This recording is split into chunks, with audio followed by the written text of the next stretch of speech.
আমি K2 থেকে বঞ্চিত। খোদ বিধায়কের স্কুলে কন্যাশ্রী তালিকা থেকে নাম বাদ দেওয়ার ঘটনায় বিতর্ক।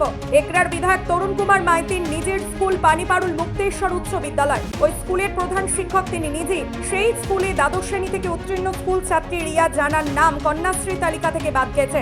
বর্তমানে ওই ছাত্রী বিবেকানন্দ প্রাইমারি ইনস্টিটিউশন কলেজে D.Ed এর ছাত্রী। ছাত্রীর পরিবারের অভিযোগ, অবিবাহিত মেয়ের বিবাহের তথ্য পাঠানোয় কন্যাশ্রী K2 থেকে নাম বাদ গেছে তাদের মেয়ে। বারবার স্কুলে গিয়ে বিধায়ক তথা স্কুলের প্রধান শিক্ষক তরুণ মাইতিকেও বিষয়টি জানিয়েছিলেন তারা, কিন্তু কোনো সুরাহা হয়নি। শেষ পর্যন্ত বাধ্য কলকাতার উচ্চ আদালতে দ্বারস্থ হয়েছে পরিবারের লোকেরা।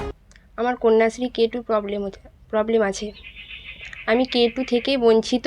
পানিপাড়ুল মুক্তেশ্বর হাই স্কুল থেকে 24 সাল পাস করেছি এবং কন্যাশ্রী আমি পাইনি। K1 পেয়ে এসেছিলাম এবং K2 পাইনি। এবং কলেজ স্কুল থেকে কলেজে ট্রান্সফার করেনি, তাই সেখানে ম্যারিট দেখানো হয়েছে এবং এই 25,000 টাকা আমি বঞ্চিত হয়েছি। এবং স্কুল পানিপাড়ুল মুক্তেশ্বর হাই স্কুলের মাস্টার এই ভুল করেছেন। আমি এটার সুরাহা পেতে চাইছি, যাতে আমিও এই টাকাটা পাই। সেটার জন্য আমার পড়াশোনার কাজে লাগবে এবং আমরা গরিব মানুষ। আমি যদি এই টাকা না পাই তাহলে আমার পড়াই বন্ধ হয়ে যাবে। তাই আমি মুখ্যমন্ত্রীর কাছে এই আবেদন করতে চাইছি। এটাই আমার দাবি এবং স্কুল যাতে এই সমস্যাটা ঠিক করে আমাকে কন্যাশ্রী পাইয়ে দেওয়ার চেষ্টা করেন, এটাই আমার বক্তব্য। ব্যাপারটা হচ্ছে, যারা ক্লার্করা কাজ করেন স্বাভাবিকভাবে তারা কম্পিউটারে কাজ করতে গিয়ে একটা মিস্টেক করেছেন, এরোনিয়াস, তিনিও সেটা স্বীকার করেছেন এবং সেটা ভুল হওয়ার পরে আমরা যাতে ও K2 ফর্মটা ফিল আপ করতে পারে তার জন্য আমরা একটা চিঠিও লিখেছিলাম যে এটা ভুলভাবে হয়ে গেছে, এটা যদি কোনোভাবে তাকে দেওয়া যায়।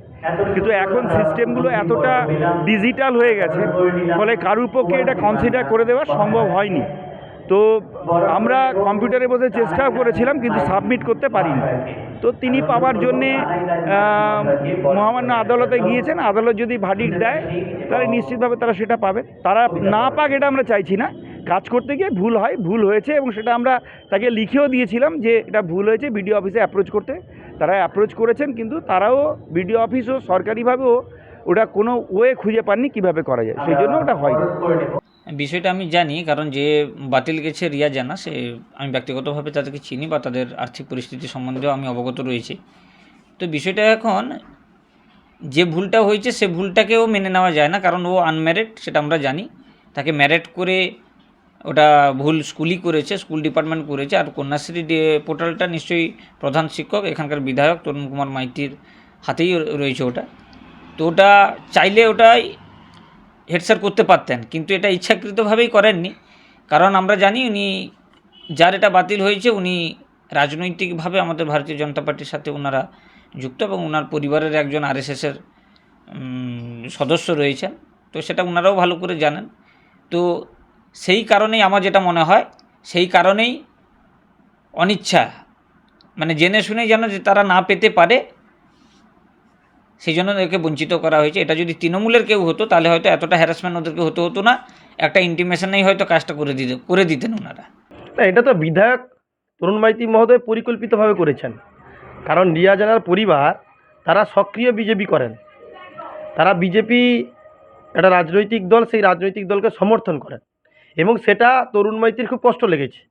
সে কারণে তরুণবাবু ইচ্ছাকৃতভাবে তার স্কুলের স্টাফকে দিয়ে এই কাজগুলো করিয়েছেন এবং একটা বাচ্চা মেয়েকে বিবাহিত বলে প্রমাণিত করিয়ে দিয়েছেন। এবং আমি এই খবর আজ থেকে প্রায় 3-4 দিন আগে পেয়েছিলাম। তাদের পরিবারের সঙ্গেও আমার যোগাযোগ হয়েছিল। তারা মহামান্য উচ্চ আদালতের দ্বারস্থ হয়েছেন এবং সেটা সম্ভবত মঙ্গলবার অমৃতা সিনহার এজলাসে উঠবে। সেখানেই তার প্রমাণ হবে যে তরুণবাবুর এই ঘৃণ্য চক্রান্ত কেন, কী জন্য তিনি করতে চেয়েছেন। এবং এটা পরিকল্পিত রাজনৈতিক চক্রান্ত বলে আমার মনে হয়। এবং আমি মনে করি তরুণবাবু এগরা বিধানসভার ক্ষেত্রে যে রাজনীতিটা করেন সেটা পরিকল্পিতভাবে করেন। বিরোধী যারা থাকেন তাদেরকে সর্বক্ষণ বঞ্চিত করার চেষ্টা করেন।